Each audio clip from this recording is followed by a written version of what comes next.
of some of the cool stuff that people get excited there.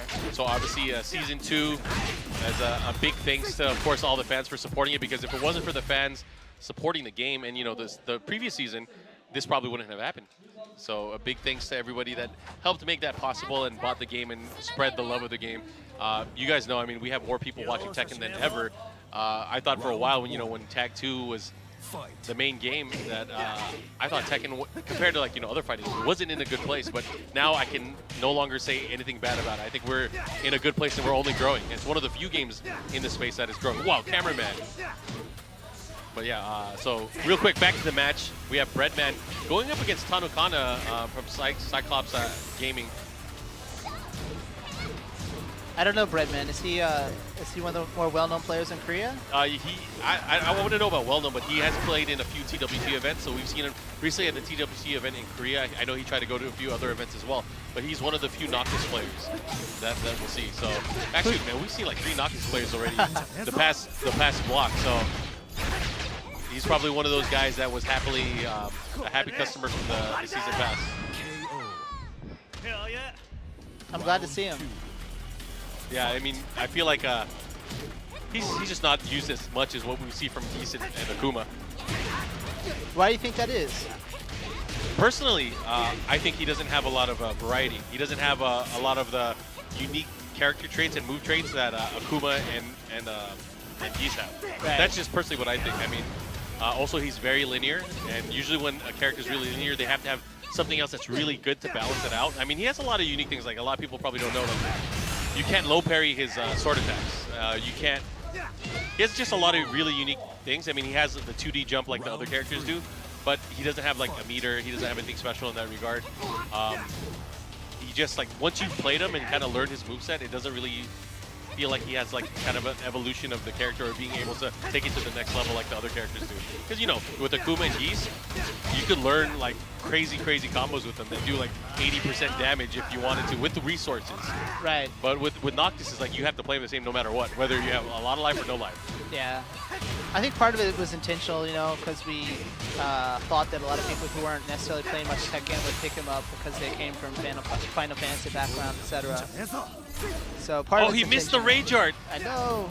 But you know, that's the thing too, is like you guys talk about balance. I mean, balance is not only for the hardcore gamers. Balance is also for, you know, the casual fan that just wants to learn to play the game, right? Right. It's hard to find a fun balance with a competitive balance, and I think if you're kind of catering to this towards the Final Fantasy fan or the fan of Final Fantasy 15 that might be getting into Tekken, you guys did a great job of transitioning the character, because he plays just like his, or he has moves that are obviously referenced from the game Final Fantasy 15. Right.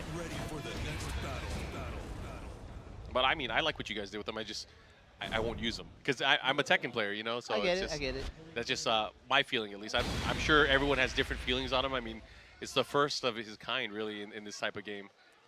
I understand how you feel. I mean, it's like we were talking earlier.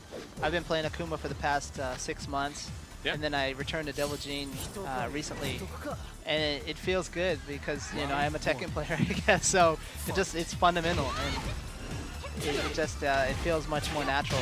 I will say this, you know, like fighting against Noctis and learning the character how to use Noctis is actually a really good base level, maybe a teaching standard for a lot of fighting gamers. Like, since a lot of his moves are so linear, fighting against him will really teach people how to, you know, sidewalk and sidestep and stuff like that. So I actually use him as a good reference tool for a lot of players to like learn how to fight. Makes sense. Wow, last hit. Oh, that hit. Oh man, she is getting. That should be dead. Oh, this. Okay, never mind. I forgot about the last hit. My bad.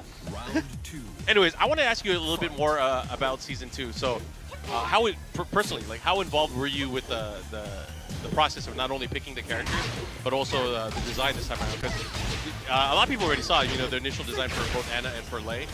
They look very different from they did in the previous games in Tag 2. Well, I was involved quite heavily, actually. The Tekken team, you know, we have 150 to 200 people on the team at peak development times. But in general, we have a core group of, well, the people who are known out there, you know, me, Harada, Nakatsu, Motohiro, the producer, and then a few kind of the team leaders, I guess you would call them. Yep. And we have these meetings that we have on a weekly basis and that's where we kind of flesh out you know, current goals, but also long-term strategy stuff. So that's where a Season 2 idea came up with, and then... Which is really a first of its kind for Tekken. Right. I mean, we never really did much DLC. Like Harada was saying, Tag 2, we had some in the first 3 months, and then not much after that.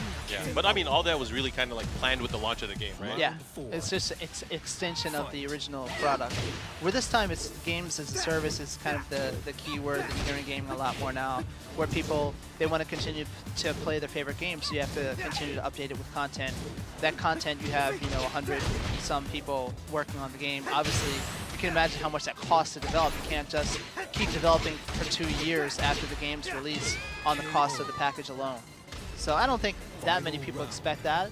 There's a few on Twitter that do, but I think most people are more knowledgeable about that. Yeah, you know, I mean, I know there were initial comments that, you know, Harada's intention was to, of course, make any future legacy characters free, and I know he mentioned that before, but I mean, just the reality of the development business is like, most of the team that worked on Tekken 7 aren't even part of the project anymore. I mean, most of those guys are doing different things within the company or within other projects for other companies. It's like, I would say personally, just, you know, knowing what I know is like impossible for anyone to expect this content to be free. That's just not how it works. I mean, Right. If it was, I mean, obviously that would never get green-lighted from management kind of thing. Well, like you mentioned, it's a big company, so the team members have to work on all kinds of different games. So to keep the core staff like Mishi Master and some of the more important people we need, this kind of Season 2 also makes a lot of sense because it keeps them working on new content, but also working on the game balance. Like we announced, along with the patch, along with the DLC 2, we're going to have a game patch as well, which will update the balance and add some new stuff as well. Yeah, so we saw that in the trailer. I mean, there were just like little clips. I mean, digging a hole for myself right here. We saw like a wall bounce tactic similar to what Geese has with his full charge back too. Right. We saw a new rage drive for certain characters. We saw Lei had a rage drive for almost every single stance. Each stance, yeah. So it's exciting times for Tekken because I mean, new stuff inbound, right? New stuff coming. Well, TANUKANA evened it up there. I hate to not really try to ignore their matches, just, you know, there's a lot to catch up on, especially when you're so excited about Season 2, right? Yeah, I mean, I'm sure I speak on everyone's behalf. Everyone's excited about it.